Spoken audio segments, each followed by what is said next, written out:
ওয়া তাতাযাক্কারুল মাউত ওয়াল বিলা, তুমি মরে যাইবা, মরার পর পচে যাইবা, ওটা নিয়ে ভাবো। এটাই তো সত্যি কথা। আমি আপনি মারা যাওয়ার পর আমার সন্তানাদি, আমার আত্মীয় স্বজন আমাদেরকে দাফন করে দিবে। দাফন করে দেওয়ার পর একটু বলবে এই সেই, সে ভালো ছিল, সেই ছিল, সেই ছিল, 2 দিন 3 দিন, আস্তে আস্তে সবাই সবার মতো চলবে। আপনার বাড়ি গাড়ি সব রয়ে গেল। এটা নিয়ে ভাবেন যে আমি যা কামাই করেছি, যা উপার্জন করেছি, সব রয়ে গেল, আমি কবরে চলে গেলাম। ভাইও আজকে থেকে ভাবেন, আজকে রাতে মাথাটা বালিশে লাগান, একটু সময়ের জন্য ল্যাপটা মুড়ি দেন, কম্বলটা মুড়ি দিয়ে চোখটা খোলেন, দেখবেন আপনি অন্ধকার, কিছু দেখা যায় না। চোখ খোলেন, ল্যাপ মুড়ি দিয়ে, কাঁথা মুড়ি দিয়ে চোখ খোলেন, লাইট অফ, দেখবেন কিছু দেখা যায় না। তখন ভাববেন, আচ্ছা আমার লাশটা কবরে রাখলো কামরাঙ্গীরচরের জনগণ, রাখার পর আমার লাশের উপরে বাঁশ দিল, বাঁশ দেওয়ার উপরে আবার মাটি দিল, আচ্ছা আমি তো কিছু দেখতে পাবো না, আচ্ছা অন্ধকার, ব্যাপারটা কি? হ্যাঁ, ইমানদার হলে কবর আল্লাহ আলোকিত বানায় দিবে। ভাই কথাগুলা ভাবেন। নবীজি বললেন আল্লাহকে লজ্জা পাওয়ার 3 নম্বর অর্থ তাতাযাক্কারুল মাউত ওয়াল বিলা, তুমি মারা যাইবা, এটা চিন্তা করো, পচে যাইবা, চিন্তা করো। 4, ওমান আরাদাল আখিরাতা তারাকা জিনাতাদ দুনিয়া, আখিরাতের স্মরণে দুনিয়ার চাকচিক্য বিসর্জন দেওয়া। কামরাঙ্গীরচর দিয়ে আপনি হাঁটছেন, হঠাৎ একটা 10 তলা 5 তলা বাড়ির দিকে তাকাইলেন আর চিন্তা করলেন আমারও যদি হইতো। চিন্তা করতেছেন, এখন মনে করেন কি করবেন? তখন আখিরাত চিন্তা করবেন, আখিরাতে আল্লাহ আরো বড় দিবে। সুবহানাল্লাহ। এই চিন্তায় দুনিয়ার চাকচিক্য বিসর্জন দেওয়া। নবী বলেন মাথার আশেপাশ গুনাহ থেকে বাঁচানো, পেটের আশেপাশ গুনাহ থেকে বাঁচানো, আখিরাত কবরের কথা স্মরণ করা। 4, আখিরাতের চিন্তায় দুনিয়ার চাকচিক্য বিসর্জন দেওয়ার গুণ। এই 4টা যার মাঝে অর্জন হয়ে যাবে প্রাত্যহিক প্রতিদিনের জীবনের মধ্যে, ফাকাদ ইস্তাহইয়া মিনাল্লাহি হাক্কাল হায়া, সে আল্লাহকে যথাযথ লজ্জা পাইবে। 2 নাম্বার, আল হায়া মিনাল মালাইকা, ফেরেশতাদেরকে লজ্জা পাওয়া।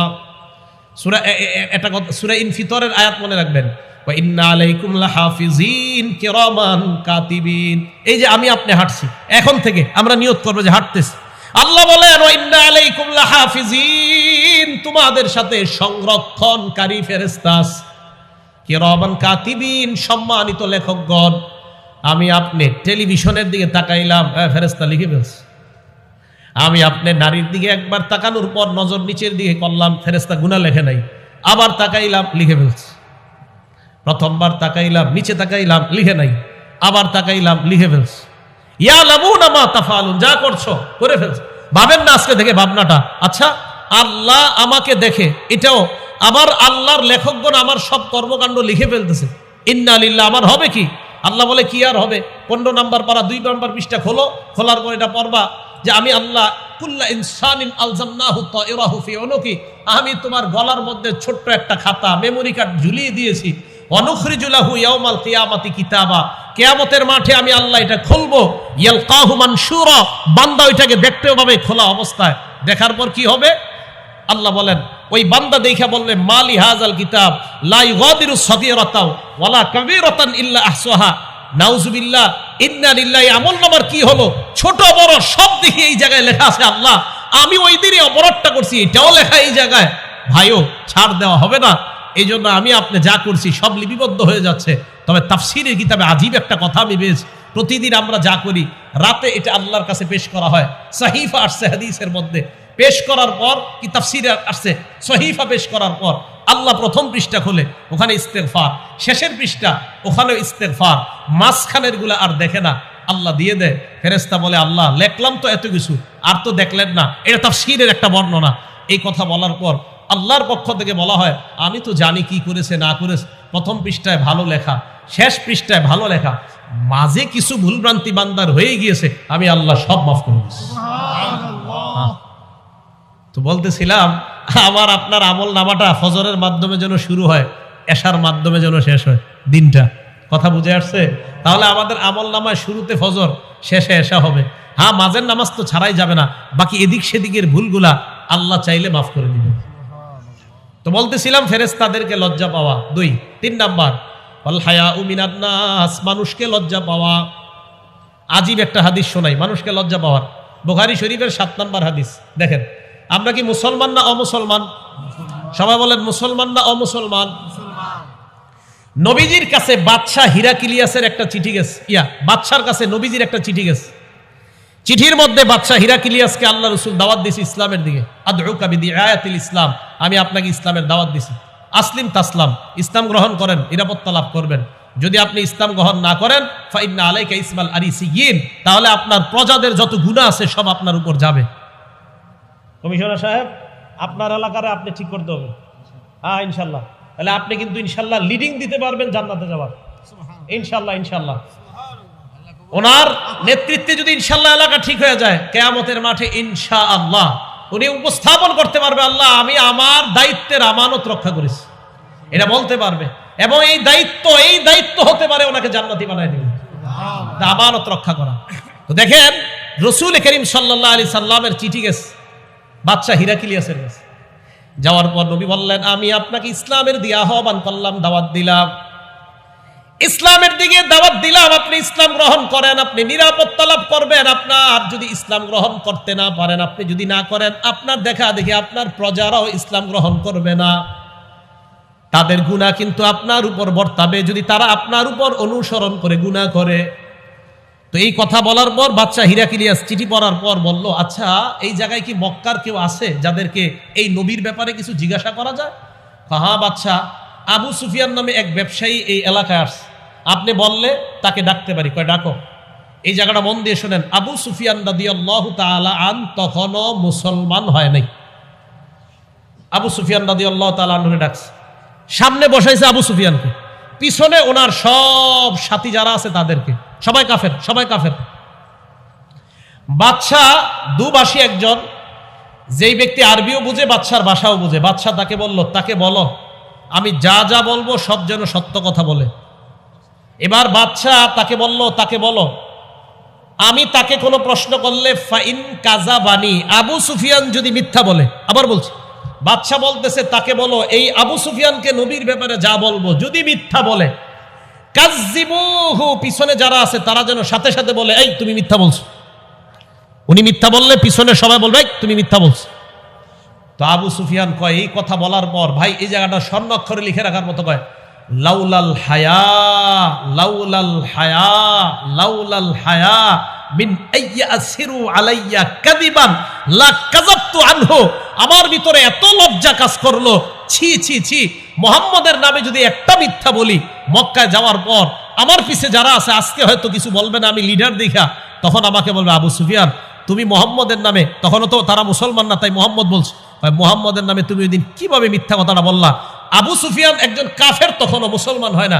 তিনি বলেন আমি লজ্জার কারণে যে ছি মানুষ কি বলবে, শুধু লজ্জার কারণে নবীর নামে সেদিন একটা মিথ্যা কথা বলতে পারিনি। বলেন তো একজন কাফের কি কারণে মিথ্যা বলে নাই? লজ্জায়। বলেন একজন কাফের কি কারণে মিথ্যা বলে নাই? আমরা কাফের না মুসলমান, মিথ্যা বলিনি? কি পরিমাণ মিথ্যা বলি দেখছেন, কি আজীব কথা। একজন অমুসলমান লজ্জায় উনি মিথ্যা কথা বলে না। আল্লাহ আমাদের সকলকে লাজুকতা, লজ্জার গুণে গুণান্বিত হওয়ার তৌফিক দান করেন। তাহলে মানুষকে লজ্জা পাওয়া জানলাম। 4 আল হায়াউ মিনান নাফস, নিজেকে লজ্জা পাওয়া। নিজেকে লজ্জা পাওয়ার কয়েকটা দৃষ্টান্ত। 1 নাম্বার, নিজেকে লজ্জা পাওয়ার দৃষ্টান্ত, নবীজি সাল্লাল্লাহু আলাইহি ওয়াসাল্লাম এক মাঠের সামনে দিয়ে রওনা করলেন। উলামায়ে কেরাম সহ অন্য যারা আছি, মাদ্রাসার ছাত্র যারা আছি, এই ইবারতটা ভালো করে শুনবো। নাসাই শরীফের 406 নম্বর হাদিস। নবীজি এক ব্যক্তিরে দেখে খোলা মাঠে গোসল করতেছে, খোলা মাঠে গোসল করে। এই দৃশ্য দেখার পর নবী মিম্বরে দাঁড়াইলেন, দাঁড়ানোর পর বললেন, হে জনগণ, ইন্নাল্লাহা হাইয়ুন হালিমুন সিত্তিরুন ইউহিব্বুল হায়া ওয়াস সিতরা ওয়াস সাতরা। নবী সাল্লাল্লাহু আলাইহি সাল্লাম বললেন, হে জনগণ, আল্লাহ লাজুক, সুবহানাল্লাহ। আল্লাহ হালিম, সহনশীল। আল্লাহ সিত্তির, মানুষের সব ঢাইকা রাখে। আল্লাহ সব ঢাইকা রাখে, তোমরা দি সব খুইলা দাও। মানে কই কি, এই যে সবার সামনে গোসল করা। তো আমরা যারা গোসল করি অথবা আমরা যারা ছাত্র ভাই আছি, গোসলের ক্ষেত্রে একটু সাবধানতা অবলম্বন করা, গামছা শরীরে রাখা। বোক এই বোক যত বেশি দেখে মানুষ, নজর যদি লেগে যায় মেধা কমতে থাকবে। নজর লেগে যাওয়া হাদিস দ্বারা প্রমাণিত। নজর লেগে গেলে মেধা কমতে থাকে। হ্যাঁ বিশ্বাস করেন, আমার আপনজনরা ছাড়া গত 15 বছর আমার শরীর কেউ দেখছে কিনা আমার মনে নেই। 15-16 বছর হবে। হ্যাঁ, আমাদের সেইগুলা দিশা বলছে, শরীর দেখবে মেধা কমবে, শরীর দেখবে মেধা কমবে। তো বলতেছিলাম, হুজুরে বলছি, হুজুর দলিল কি? বেটা নজর লাগলে এটা হাদিস দ্বারা প্রমাণিত, নজর কারণে মানুষের শরীর আকর্ষণীয় হয়, এটা ছেলে হোক মেয়ে হোক। একটা ছেলে, হুজুর ছোট ছেলে কি আকর্ষণ? তার শরীর ছোট, ছেলের তার শরীরের মধ্যে আকর্ষণ থাকবে। নজর লেগে গেলে এই নজরের কারণে তার জীবনটা নষ্ট হয়ে যেতে পারে, মেধা কমে যেতে পারে। তাই গার্জিয়ান যারা আছেন, সন্তানদের শরীরের ক্ষেত্রে খুব সতর্ক। বারান্দায় খালি শরীরে দাঁড় করায় রাখবেন না। মাদ্রাসা ছাত্র হোক, স্কুলের ছাত্র হোক, খালি শরীরে বারান্দায় দাঁড় করায় রাখবেন না, অন্যরা যেন আপনার সন্তানের শরীর না দেখে। এই ব্যাপারটা সতর্কতা অবলম্বন করা। নবীজি সাল্লাল্লাহু আলাইহি সাল্লাম বললেন, ফাইদা তাসালা আহাদুকুম, তোমাদের কেউ যখন গোসল করবা, ফালইয়াস্তাতির, একটু পর্দা টর্দা দিয়ে গোসল করো। এইভাবে সবার সামনে গোসল করো মানে কি? তাহলে পর্দা দিয়ে গোসল করা, একটা ঢাকনার মধ্যে গোসল করা, এটা নিজেকেও লজ্জা পাওয়ার মতো। ওখানে তো কেউ আপনাকে দেখবে না। আল্লাহ আমাদের সকলকে এই গুণটা অর্জন করার তৌফিক দান করেন। আরেকটা উদাহরণ দেখি আমরা, আবু দাউদ শরীফের হাদিস নাম্বার 4014 নাম্বার হাদিস। এই হাদিসের মধ্যে একজন সাহাবা আছে, নাম জারহাদ। বলেন কি নাম? জারহাদ। এটা হাসির ঘটনা। জারহাদ রাদিয়াল্লাহু তাআলা আনহু বলেন, জালাসা রাসূলুল্লাহ সাল্লাল্লাহু আলাইহি ওয়াসাল্লাম ইনদানা ওয়া ফাখিজি মুনকাশিফা। জারহাদ রাদিয়াল্লাহু তাআলা আনহু বলেন, আল্লাহর নবী আমাদের সামনে বসা, আমার রান খোলা। জারহাদ রাদিয়াল্লাহু তাআলা আনহু বলেন, আমার রান খোলা, নবী আমাদের সামনে বসা। নবী আমার দিকে তাকায় বললেন, ছি ছি, আমা আলিমতা আন্নাল ফাখিজা আওরা, তুমি কি জানো না রান সতরের অন্তর্ভুক্ত? এই মিয়া, রান ঢাকো। তাহলে এই হাদিস দ্বারা বুঝলাম রান পুরুষের সতর না সতরের বাহিরে, এটা ঢাকতে হবে, না ঢাকলে গুনাহ হবে। নবীজি বললেন, আমা আলিমতা আন্নাল ফাখিজা আওরা, এই তুমি জানো না রান ঢেকে রাখতে হয়? আওরাত মানে ঢেকে রাখার জিনিস, আওরাত মানে ঢেকে রাখার জিনিস, এটা ঢেকে রাখতে হয়, জানো না? এই জন্য মনে রাখবেন, সতর আর আওরাতের মধ্যে পার্থক্য কি বলেন তো? সতর আর আওরাত, সতর বলা হয়, মনে করেন মা বোনদেরকে দিয়ে বুঝাই, মা বোনদের সতর কোনটা, আওরাত কোনটা? মা বোনদের সতর বাবার সামনে যা খোলা রাখা যায়, মামার সামনে যা খোলা রাখা যায়, মায়ের সামনে যা, বাবা ভাইয়ের সামনে যা খোলা রাখা যায়, চাচার সামনে একটা মেয়ে যা খুলতে পারে, এটার নাম সতর। অন্যের সামনে যা খুলতে পারে না মেয়ে, এটার নাম আওরাত। তাই অন্য পুরুষের সামনে মেয়ে চেহারা ঢেকে রাখা, এটার নাম আওরাত। বাবার সামনে চেহারা খোলা রাখা, এটার নাম সতর। তো কোনো মেয়ে যদি চেহারা খুইলা কোনো শপিং মলে চাকরি করে, এটার নাম কখনো আওরাত হবে না, এটা সতর হবে। আর বুঝতে হবে এই মেয়েটাকে ওই শপিং মলওয়ালা, মূলত মেয়ের দুর্বলতার মধ্যে যে মেয়েটা একটু চাকরি করে টাকা স্বাবলম্বী হোক, এটা যদি তার মাকসাদ হয় এটা ভালো কথা, কিন্তু তার মাকসাদ এটা না। মেয়েকে ওই দোকানে চাকরি দেওয়ার অর্থ, তার মাকসাদ যে এই জায়গায় কাস্টমার আকর্ষণ করা, তার মানে ওই মেয়েটাকে তার দোকানের পণ্য হিসাবে সে ব্যবহার করছে। এটা পণ্য, নারীকে সম্মান দেয় না। এটা যদি সত্যি হয় নারীর প্রতি তার যে না, মেয়েটা অসহায় দুর্বল, একটু টাকা পয়সা পাক, এটা ভালো কথা। কিন্তু যদি না উদ্দেশ্য হয়, তা আপনি তো একটা কালা মেয়ের চাকরি দেন না আপনার শপিং মলে, হ্যাঁ? আপনি একটা কালো মেয়ের চাকরি দেন, অসহায় দুর্বল কালো মেয়ের, তা তো দেন না। আমাদেরকে বুঝান, একটা কালো অসহায় মেয়ে, কি কালো অসহায় মেয়ে নাই বাংলাদেশে? একটা কালো অসহায় মেয়ের চাকরি দেন। ওই দোকানদাতা ভালো করে জানে এরে বসাইলে কাস্টমার আসবে না। তাহলে কি এই মেয়েটারে কি বলেন, তার প্রতি কি আপনার অনুগ্রহ করা হলো না, তাকে পণ্য বানানো হলো? হ্যাঁ, মা বোনরা আমার কথা বুঝার চেষ্টা করবেন, এখানে আপনাকে পণ্য বানানো হয়, আপনার সৌন্দর্যতাকে পণ্য বানানো হচ্ছে। তো বলতেছিলাম, রাসূল করিম সাল্লাল্লাহু আলাইহি সাল্লাম বললেন, আমা আলিমতা আন্নাল ফাখিজা আওরা, তুমি কি জানো না রান ঢেকে রাখতে হয়? আল্লাহ আমাদের সকলকে রান সর্ব অবস্থায় যেন আমরা ঢেকে রাখতে পারি, আল্লাহ তৌফিক দান করেন। এবার আবু দাউদ শরীফের 4015 নম্বর হাদিস শোনেন। এই হাদিসটা লিখে রাখার মতো শেষের অংশটা, আগে প্রথম অংশ শোনেন, শেষের অংশটা ঘরে টানা রাখবেন ডেলি, তাহলে আপনার দ্বারা এই গুনাহ আর হবে না। ক্বালা রাসূলুল্লাহ সাল্লাল্লাহু আলাইহি ওয়াসাল্লাম, আল্লাহ নবী হযরতে আলীকে বললেন, আলী লা তাকশিফ ফাকিজাকা, তুমি তোমার রান কখনো খুলবা না। এরপর নবী বলেন, ওয়ালা তানজুর ইলা ফাকিজি হাইয়িন, কোন জীবিত ব্যক্তির রানের দিকে তুমি তাকাইবা না, জীবিত ব্যক্তির রানের দিকে তাকাইবা না। দেশ গ্রামের মানুষ কাঁচা দিয়া খেতে কাজ করে, রে পুরো অবস্থা খারাপ। ওয়ালা তানজুর ইলা ফাকিজি হাইয়িন, তুমি জীবিত ব্যক্তির রানের দিকে তাকাইবা না। আচ্ছা, এটা ভালো কথা, জীবিত ব্যক্তির রান দেখা জায়েজ নাই, বুঝে আসছে। নবী শেষে যেটা বললেন, এটা ঘরে ঠেলি দরজায় টানা রাখবেন, দেখবেন, বাইরে হইবেন, ঢুকবেন আর দেখবেন। নবীজি বলেন, ওয়ালা তানজুর ইলা ফাকিজি মাইয়িতিন, মরা ব্যক্তির রানের দিকেও তাকাইবা না।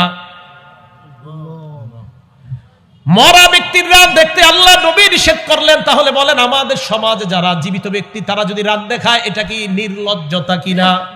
এটা বেহায়াপনা। নবীজি বললেন জীবিত ব্যক্তির রান দেখো না, পরে কয় মরা ব্যক্তির রানও দেখো না। তাহলে বলেন রান এটা কতটা গুরুত্বপূর্ণ একটা অংশ পুরুষের জন্য। এবার আরেকটা হাদিস বললে গুরুত্বটা আরো বুঝে আসবে। হাদিস নাম্বার আবু দাউদের 4017 নাম্বার হাদিস। এক সাহাবা উনি রাসূল করিম সাল্লাল্লাহু আলাইহি সাল্লামের কাছে প্রশ্ন করছেন। এই হাদিসটা হলো এরকম, উলামায়ে কেরাম খুব এই হাদিসের সাথে পরিচিত। আন বাহজ ইবনে হাকিম আন আবিহি আন জাদ্দিহি, বাহজ ইবনে হাকিম তার আব্বা থেকে, তার আব্বা তার দাদা থেকে। এই হাদিসগুলো প্রায় আসে। তো বাহজ ইবনে হাকিম তার বাবা থেকে, তার বাবা তার দাদা থেকে জিজ্ঞাসা করছে রাসূল করিম সাল্লাল্লাহু আলাইহি সাল্লামকে প্রশ্ন করছে, আওরাতুনা মানাতি মিনহা ওয়া মা নাজার, হুজুর আমরা কাদের সামনে কোন অঙ্গগুলা ঢেকে রাখবো আর কাদের সামনে ঢেকে রাখতে হবে না? নবীজি বললেন ইহফাজ আওরাতাক ইল্লা মিন যাওজাতিক, তোমার বিবি ছাড়া তোমার ঢেকে রাখার অঙ্গ কারো সামনে তুমি খুলবা না। বাবার সামনেও রান খুলবেন না, ভাইয়ের সামনেও রান খুলবেন না, বোনের সামনেও রান খুলবেন না। নবীজি বললেন তোমার বিবি ছাড়া অন্য কারো সামনে যা ঢেকে রাখতে হয় তা খুলবা না। এই কথা বলার পর এখন দেখেন যেটা জিজ্ঞাসা করছে, এটা আমাদের যুবক ভাই যারা আছি, রাত্রে দরজা লাগায় যারা ফেসবুকিং করি, স্ক্রলিং এফবি করি যারা, আপনারা গার্জিয়ান যারা আছেন আপনারা কিন্তু জানেন না, এরা রাত 11টার পরে পড়ালেখার বাহানায় ভিতর দিয়ে দরজা লাগায় কি যে করে আপনিও জানেন না। এখন শোনেন, তো সাহাবা প্রশ্ন করলেন হুজুর ইজা কানা আহাদুনা খালিয়া, হুজুর ঘরে দরজা লাগায় যদি কেউ একা একা ঘরের ভিতরে থাকি তাহলেও কি রান ডাকতে হবে? আবার ঘরের ভিতরে একা একা আসি হুজুর তখনও কি রান ঢাকতে হবে? আবার বলছি হুজুর ঘরে একা আসি, এই একা একাও কি আমার রান ঢেকে রাখতে হবে? ঘরে কেউ নাই হুজুর, দরজা লাগানো। নবীজি বলেন ফাল্লাহ আহাক্কু আইয়ুস্তাহইয়া মিন, রাসূল করিম সাল্লাল্লাহু আলাইহি সাল্লাম বলেন মিয়া ঘরে কেউ নাই, আল্লাহ, আল্লাহকে লজ্জা পাওয়া আরো বেশি দরকার তোমার। তাহলে ঘরে একা থাকলে রান খোলা যাবে ইচ্ছা করে? জোরে কয় না, রান ইচ্ছা করে খোলা যাবে না, অনিচ্ছায় হতে পারে। একা ঘরে থাকলে ইচ্ছা করে রান খোলা রাখা যাবে না। আচ্ছা আরেকটা হাদিস বলি, আবু দাউদ শরীফের হাদিস নাম্বার 4018 নাম্বার হাদিস। এই হাদিসটাও সবার জন্য। ক্বালা রাসূলুল্লাহ সাল্লাল্লাহু আলাইহি ওয়াসাল্লাম, আল্লাহ নবী বলেন লা ইয়ানজুরুর রাজুলু ইলা উরিয়াতির রাজুল, কোন পুরুষ অন্য পুরুষের লজ্জাস্থানের দিকে তাকাবে না। ওয়ালাল মারআতু ইলা উরিয়াতিল মারআ, কোন নারী অন্য কোন নারীর লজ্জাস্থানের দিকে তাকাবে না। এরপর নবীজি কি বলে দেখেন, ওয়ালা ইউফজির রাজুলু ইলার রাজুলি ফি সাওবিন ওয়াহিদ, এক পুরুষ আরেক পুরুষের সাথে এক কাঁথার নিচে, এক কম্বলের নিচে, এক লেপের নিচে ঘুমাবে না। হ্যাঁ যারা আছেন দুই ছেলেকে এক লেপের নিচে ঘুমাইতে দিয়েন না, দুই ছেলেকে এক লেপ, এক কম্বল, এক কাঁথার নিচে ঘুমাইতে দিয়েন না। ভাইয়ারা শুনেন, ছোটবেলা থেকে 5-6 বছর থেকে ছেলের কম্বল লেপ আলাদা করে দেন, দুইজনের আলাদা করে দেন। এরপরে নবী বলেন ওয়ালাল মারআতু ওয়ালা তুফজিল মারআতু ইলাল মারআতি ফি সাওবিন ওয়াহিদ, এক মেয়ে আরেক মেয়ের সাথে এক কাঁথা এক কম্বলের নিচে ঘুমাবে না। এই আমল ঘরে চালু করেন। কয়েকটা অপশন হতে পারে, পারলে খাট আলাদা করেন দুইজনের, না পারলে এক খাটের মধ্যে মাঝখানে কোল বালিশ আর আলাদা তাদেরকে কাঁথা কম্বল দিয়ে দেওয়া। ইনশাল্লাহ 5-6 বছর বয়স থেকে ছেলে মেয়ে লজ্জাশীলতার গুণে গুণান্বিত হয়ে তারা ইনশাল্লাহ বড় হবে। কথাটা মনে থাকবে? তাহলে বলেন তো, দুই পুরুষ এক কাঁথা এক কম্বল এক লেপের নিচে দুই ছেলেকে কি ঘুমাইতে দিবেন? না ভাই, আমাদের নবীজি নিষেধ আসছে, দিয়েন না। এটা নির্লজ্জতা বাড়ে, দিয়েন না। আপনার দুইটা লেপ, দুইটা কম্বল, দুইটা কাঁথা আপনি কিনে নেন। আর যদি বলেন হুজুর শীতকালে 2 লেপ কেনার সামর্থ্য নাই, 2 কাঁথা দিয়ে তখন উপরে লেপ দেন। 2 কাঁথা দুইজনে গায়ে দিবে, উপরে লেপ থাকতে পারে।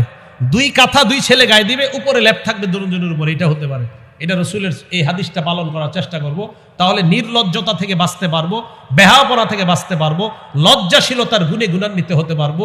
আল্লাহ পাক রব্বুল আলামিন আমাদের সকলকে লজ্জাশীলতার গুণে গুণান্বিত হওয়ার তৌফিক দান করেন। আলোচনা শেষ হয়নি, তো লজ্জাশীলতার গুণ এটা আমরা যেন সকলে অর্জন করতে পারি, আল্লাহ তৌফিক দান করেন। বাকি আলোচনাটা একটু পরে করব, করার আগে আপনাদের সামনে রুমাল যাবে মাদ্রাসার, আপনারা কেউ উঠবেন না, হ্যাঁ কেউ উঠবেন না, ছাত্র ভাইয়েরা রুমাল নিয়ে যান তাড়াতাড়ি। তুমি মরে যাইবা, মরার পর পচে যাইবা, ওটা নিয়ে ভাবো। এটাই তো সত্যি কথা। আমি আপনি মারা যাওয়ার পর আমার সন্তান আদি আমার আত্মীয় স্বজন আমাদেরকে দাফন করে দিবে। দাফন করে দেওয়ার পর একটু বলবে এই সেই, সে ভালো ছিল, সেই ছিল, সে সেই ছিল, 2 দিন 3 দিন, আস্তে আস্তে সবাই সবার মতো চলবে, আপনার বাড়ি গাড়ি সব রয়ে গেল। এটা নিয়ে ভাবেন যে আমি যা কামাই করেছি, যা উপার্জন করেছি, সব রয়ে গেল, আমি কবরে চলে গেলাম। ভাইও আজকে থেকে ভাবেন, আজকে রাতে মাথাটা বালিশে লাগান, একটু সময়ের জন্য ল্যাপটা মুড়ি দেন, কম্বলটা মুড়ি দিয়ে চোখটা খোলেন, দেখবেন আপনি অন্ধকার, কিছু দেখা যায় না। চোখ খোলেন, ল্যাপ মুড়ি দিয়ে, কাঁথা মুড়ি দিয়ে চোখ খোলেন, লাইট অফ, দেখবেন কিছু দেখা যায় না। তখন ভাববেন, আচ্ছা আমার লাশটা কবরে রাখলো কামরাঙ্গীচরের জনগণ, রাখার পর আমার লাশের উপরে বাঁশ দিল, বাঁশ দেওয়ার উপরে আবার মাটি দিল, আচ্ছা আমি তো কিছু দেখতে পাবো না। আচ্ছা অন্ধকার, ব্যাপারটা কি? ইমানদার হলে কবর আল্লাহ আলোকিত বানায় দিবে। ভাই কথাগুলা ভাবেন। নবীজি বললেন আল্লাহকে লজ্জা পাওয়ার 3 নাম্বার অর্থ তাতাযাক্কারুল মাউত ওয়াল বিলা, তুমি মারা যাইবা এটা চিন্তা করো, পচে যাইবা চিন্তা করো। 4 ওমান আরাদাল আখিরাতা তারাকা জিনাতাদ দুনিয়া, আখিরাতের স্মরণে দুনিয়ার চাকচিক্য বিসর্জন দেওয়া। কামরাঙ্গীচর দিয়ে আপনি হাঁটছেন, হঠাৎ একটা 10 তলা 5 তলা বাড়ির দিকে তাকাইলেন আর চিন্তা করলেন আমারও যদি হইতো, চিন্তা করতেছেন। এখন মনে করেন কি করবেন? তখন আখিরাত চিন্তা করবেন, আখিরাতে আল্লাহ আরো বড় দিবে, সুবহানাল্লাহ। এই চিন্তায় দুনিয়ার চাকচিক্য বিসর্জন দেওয়া। নবী বলেন মাথার আশেপাশ গুনাহ থেকে বাঁচানো, পেটের আশেপাশ গুনাহ থেকে বাঁচানো, আখিরাত কবরের কথা স্মরণ করা। 4 আখিরাতের চিন্তায় দুনিয়ার চাকচিক্য বিসর্জন দেওয়ার গুণ।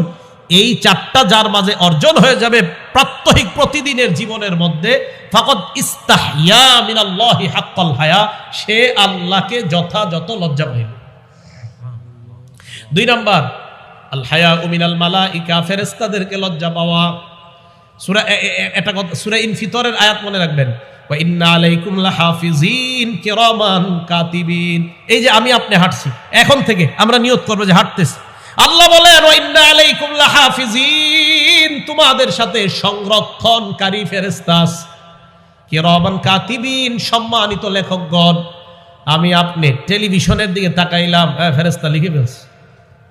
আমি আপনি নারীর দিকে একবার তাকানোর পর নজর নিচের দিকে করলাম, ফেরেশতা গুনাহ লেখে নাই। আবার তাকাইলাম, লিখে ফেলছে।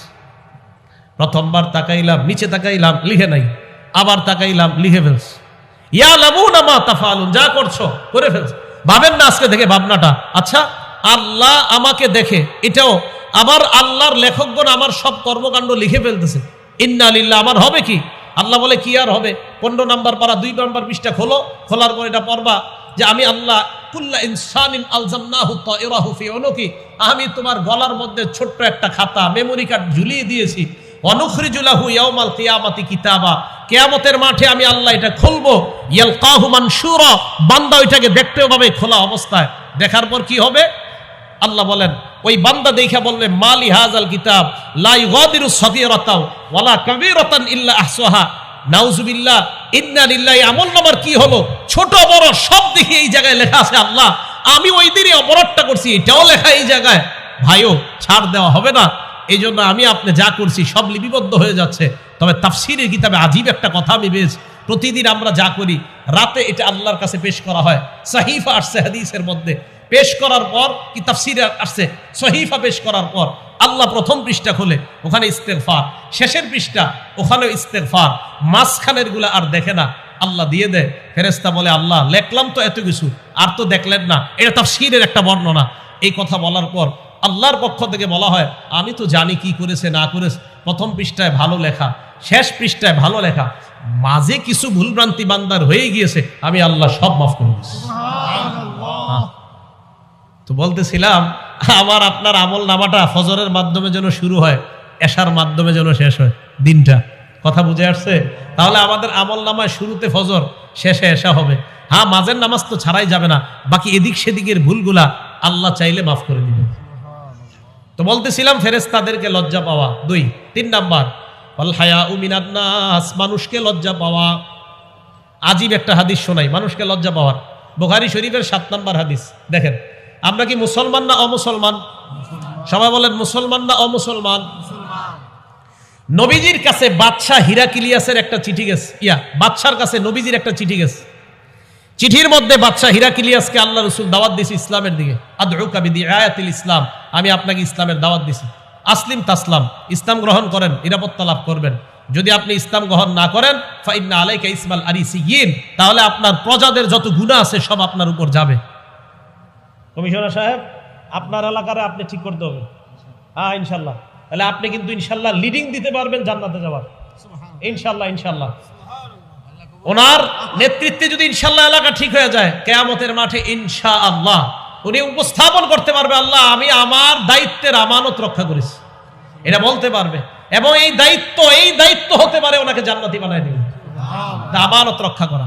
তো দেখেন রাসূল করিম সাল্লাল্লাহু আলাইহি সাল্লামের চিঠি গেছে বাদশা হিরাক্লিয়াসের কাছে।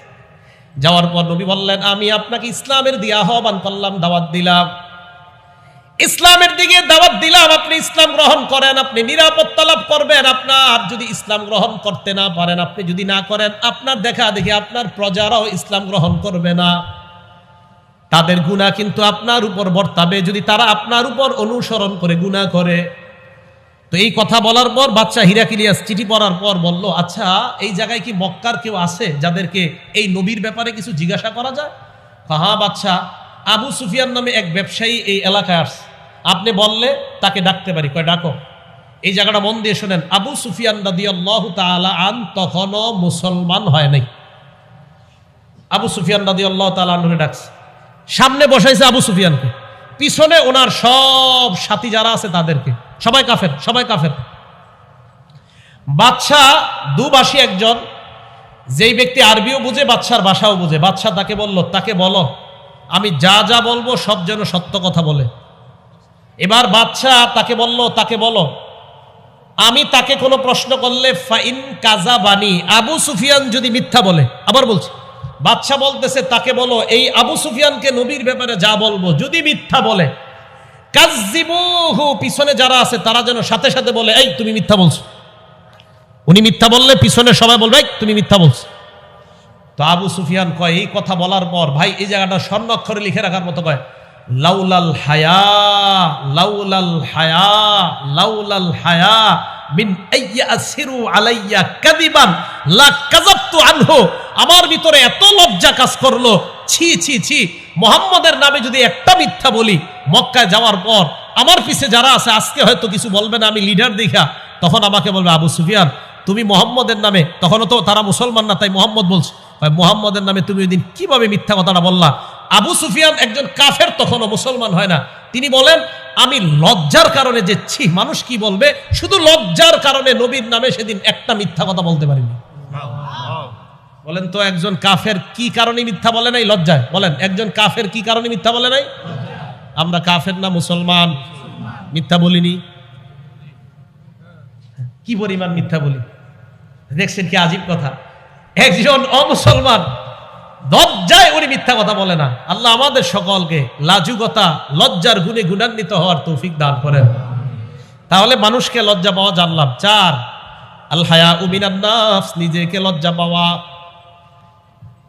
নিজেকে লজ্জা পাওয়ার কয়েকটা দৃষ্টান্ত। 1 নাম্বার, নিজেকে লজ্জা পাওয়ার দৃষ্টান্ত, নবীজি সাল্লাল্লাহু আলাইহি ওয়াসাল্লাম এক মাঠের সামনে দিয়ে রওনা করলেন। উলামায়ে কেরাম সহ অন্য যারা আছি, মাদ্রাসার ছাত্র যারা আছি, এই ইবারতটা ভালো করে শুনবো। নাসাই শরীফের 406 নম্বর হাদিস।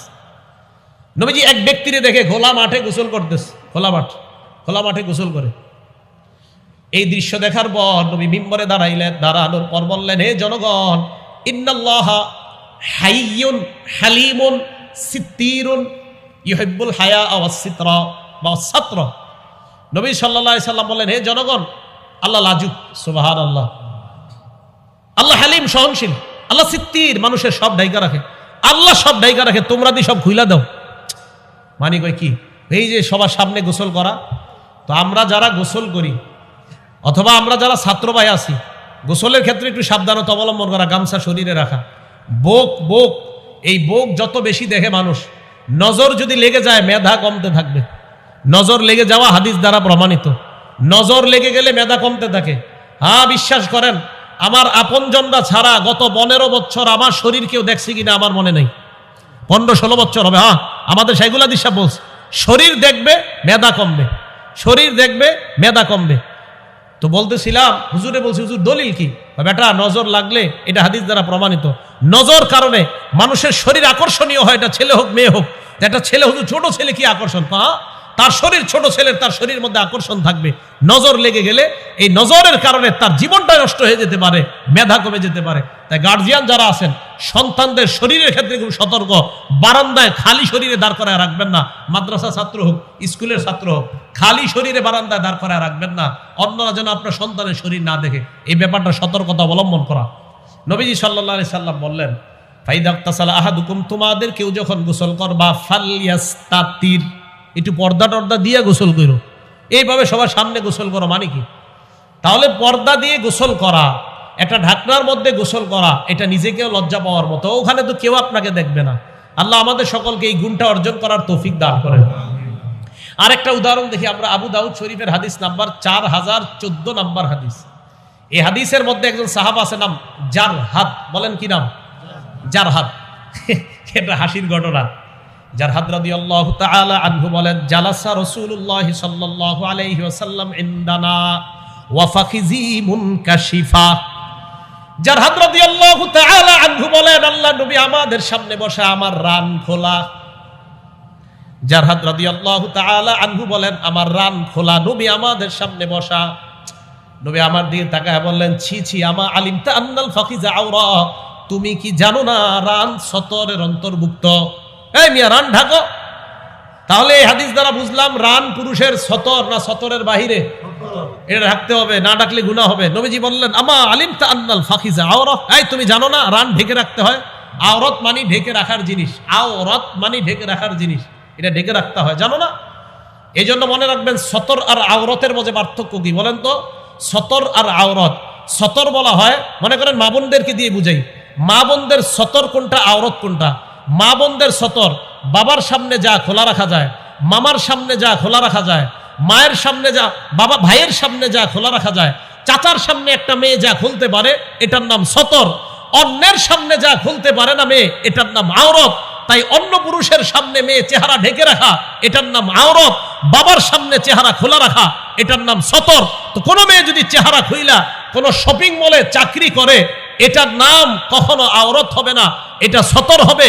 আর বুঝতে হবে এই মেয়েটাকে, ওই শপিং মলওয়ালা মূলত মেয়ের দুর্বলতার মধ্যে, যে মেয়েটা একটু চাকরি করে টাকা স্বাবলম্বী হোক, এটা যদি তার মাকসাদ হয় এটা ভালো কথা, কিন্তু তার মাকসাদ এটা না। মেয়েকে ওই দোকানে চাকরি দেওয়ার অর্থ, তার মাকসাদ যে এই জায়গায় কাস্টমার আকর্ষণ করা, তার মানে ওই মেয়েটাকে তার দোকানের পণ্য হিসাবে সে ব্যবহার করছে। এটা পণ্য, নারীকে সম্মান দেয় না। এটা যদি সত্যি হয় নারীর প্রতি তার যে না, মেয়েটা অসহায় দুর্বল, একটু টাকা পয়সা পাক, এটা ভালো কথা। কিন্তু যদি না উদ্দেশ্য হয়, তা আপনি তো একটা কালা মেয়ের চাকরি দেন না আপনার শপিং মলে, হ্যাঁ? আপনি একটা কালো মেয়ের চাকরি দেন, অসহায় দুর্বল কালো মেয়ের, তা তো দেন না। আমাদেরকে বুঝান, এটা কালো অসহায় মেয়ে, কি কালো অসহায় মেয়ে নাই বাংলাদেশে? একটা কালো অসহায় মেয়ের চাকরি দেন। ওই দোকানদাতা ভালো করে জানে এরে বসাইলে কাস্টমার আসবে না। তাহলে কি এই মেয়েটারে কি বলেন, তার প্রতি কি আপনার অনুগ্রহ করা হলো না, তাকে পণ্য বানানো হলো? হ্যাঁ, মা বোনরা আমার কথা বুঝার চেষ্টা করবেন, এখানে আপনাকে পণ্য বানানো হয়, আপনার সৌন্দর্যতাকে পণ্য বানানো হচ্ছে। তো বলতেছিলাম, রাসূল করিম সাল্লাল্লাহু আলাইহি সাল্লাম বললেন, আমা আলিমতা আন্নাল ফাখিজা আওরা, তুমি কি জানো না রান ঢেকে রাখতে হয়? আল্লাহ আমাদের সকলকে রান সর্ব অবস্থায় যেন আমরা ঢেকে রাখতে পারি, আল্লাহ তৌফিক দান করেন। এবার আবু দাউদ শরীফের 4015 নম্বর হাদিস শোনেন। এই হাদিসটা লিখে রাখার মতো শেষের অংশটা, আগে প্রথম অংশ শোনেন, শেষের অংশটা ঘরে টানা রাখবেন ডেলি, তাহলে আপনার দ্বারা এই গুনাহ আর হবে না। ক্বালা রাসূলুল্লাহ সাল্লাল্লাহু আলাইহি ওয়াসাল্লাম, আল্লাহ নবী হযরতে আলীকে বললেন, আলী লা তাকশিফ ফাকিজাকা, তুমি তোমার রান কখনো খুলবা না। এরপর নবী বলেন, ওয়ালা তানজুর ইলা ফাকিজি হাইয়িন, কোন জীবিত ব্যক্তির রানের দিকে তুমি তাকাইবা না, জীবিত ব্যক্তির রানের দিকে তাকাইবা না। দেশ গ্রামের মানুষ কাঁচা দিয়া খেতে কাজ করে, রে পুরো অবস্থা খারাপ। ওয়ালা তানজুর ইলা ফাকিজি হাইয়িন, তুমি জীবিত ব্যক্তির রানের দিকে তাকাইবা না। আচ্ছা, এটা ভালো কথা, জীবিত ব্যক্তির রান দেখা জায়েজ নেই, বুঝে আসছে। নবী শেষে যেটা বললেন, এটা ঘরে ঠেলি দরজায় টানা রাখবেন, দেখবেন, বাইরে হইবেন, ঢুকবেন আর দেখবেন। নবীজি বলেন, ওয়ালা তানজুর ইলা ফাকিজি মাইয়িতিন, মরা ব্যক্তির রানের দিকেও তাকাইবা না।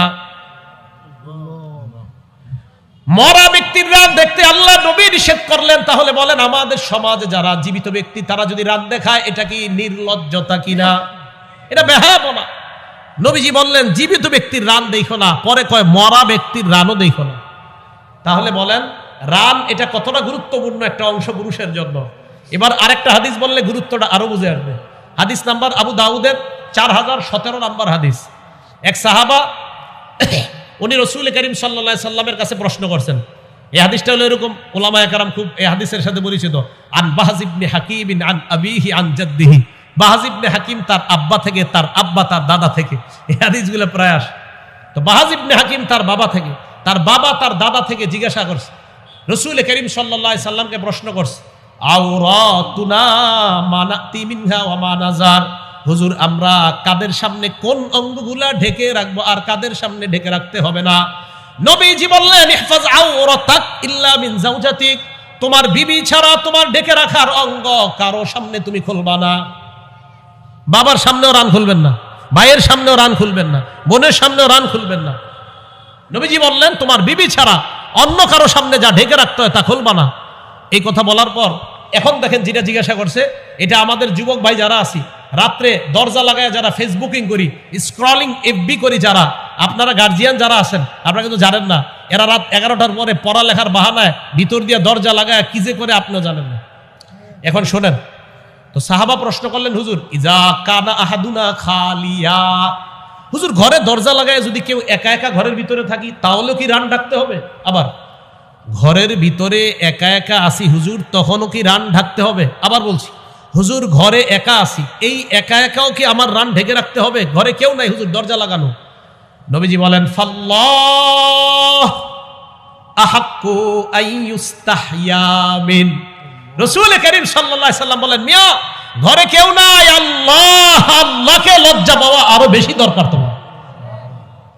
তাহলে ঘরে একা থাকলে রান খোলা যাবে ইচ্ছা করে? জোরে কয় না, রান ইচ্ছা করে খোলা যাবে না, অনিচ্ছায় হতে পারে। একা ঘরে থাকলে ইচ্ছা করে রান খোলা রাখা যাবে না। আচ্ছা আরেকটা হাদিস বলি, আবু দাউদ শরীফের হাদিস নাম্বার 4018 নাম্বার হাদিস। এই হাদিসটাও সবার জন্য। ক্বালা রাসূলুল্লাহ সাল্লাল্লাহু আলাইহি ওয়াসাল্লাম, আল্লাহ নবী বলেন, লা ইয়ানজুরুর রাজুলু ইলা উরিয়াতির রাজুল, কোন পুরুষ অন্য পুরুষের লজ্জাস্থানের দিকে তাকাবে না। ওয়ালাল মারআতু ইলা উরিয়াতিল মারআ, কোন নারী অন্য কোন নারীর লজ্জাস্থানের দিকে তাকাবে না। এরপর নবীজি কি বলে দেখেন, ওয়ালা ইউফজির রাজুলু ইলার রাজুলি ফি সাওবিন ওয়াহিদ, এক পুরুষ আরেক পুরুষের সাথে এক কাঁথার নিচে, এক কম্বলের নিচে, এক লেপের নিচে ঘুমাবে না। হ্যাঁ যারা আছেন, দুই ছেলেকে এক লেপের নিচে ঘুমাইতে দিয়েন না, দুই ছেলেকে এক লেপ, এক কম্বল, এক কাঁথার নিচে ঘুমাইতে দিয়েন না। ভাইয়েরা শুনেন, ছোটবেলা থেকে 5-6 বছর থেকে ছেলের কম্বল লেপ আলাদা করে দেন, দুইজনের আলাদা করে দেন। এরপরে নবী বলেন, ওয়ালাল মারআতু ওয়ালা তুফজিল মারআতু ইলাল মারআতি ফি সাওবিন ওয়াহিদ, এক মেয়ে আরেক মেয়ের সাথে এক কাঁথা এক কম্বলের নিচে ঘুমাবে না। এই আমল ঘরে চালু করেন। কয়েকটা অপশন হতে পারে, পারলে খাট আলাদা করেন দুইজনের, না পারলে এক খাটের মধ্যে মাঝখানে কোল বালিশ আর আলাদা তাদেরকে কাঁথা কম্বল দিয়ে দেওয়া। ইনশাল্লাহ 5-6 বছর বয়স থেকে ছেলে মেয়ে লজ্জাশীলতার গুণে গুণান্বিত হয়ে তারা ইনশাল্লাহ বড় হবে। কথাটা মনে থাকবে? তাহলে বলেন তো, দুই পুরুষ এক কাঁথা এক কম্বল এক লেপের নিচে দুই ছেলেকে কি ঘুমাইতে দিবেন? না ভাই, আমাদের নবীজি নিষেধ আসছে, দিয়েন না, এটা নির্লজ্জতা বাড়ে, দিয়েন না। আপনার দুইটা লেপ, দুইটা কম্বল, দুইটা কাঁথা আপনি কিনে নেন। আর যদি বলেন হুজুর শীতকালে 2 লেপ কেনার সামর্থ্য নাই, 2 কাঁথা দিয়ে তখন উপরে লেপ দেন। 2 কাঁথা দুইজনে গায়ে দিবে, উপরে লেপ থাকতে পারে। 2 কাঁথা 2 ছেলে গায়ে দিবে, উপরে লেপ থাকবে দুজনের উপরে, এটা হতে পারে। এটা রাসূলের এই হাদিসটা পালন করার চেষ্টা করব, তাহলে নির্লজ্জতা থেকে বাঁচতে পারবো, বেহায়াপনা থেকে বাঁচতে পারবো, লজ্জাশীলতার গুণে গুণান্বিত হতে পারবো। আল্লাহ পাক রব্বুল আলামিন আমাদের সকলকে লজ্জাশীলতার গুণে গুণান্বিত হওয়ার তৌফিক দান করেন। আলোচনা শেষ হয়নি, তো লজ্জাশীলতার গুণ এটা আমরা যেন সকলে অর্জন করতে পারি, আল্লাহ তৌফিক দান করেন। বাকি আলোচনাটা একটু পরে করব, করার আগে আপনাদের সামনে রুমাল যাবে মাদ্রাসার, আপনারা কেউ উঠবেন না, কেউ উঠবেন না, ছাত্র ভাইয়েরা রুমাল নিয়ে যান তাড়াতাড়ি।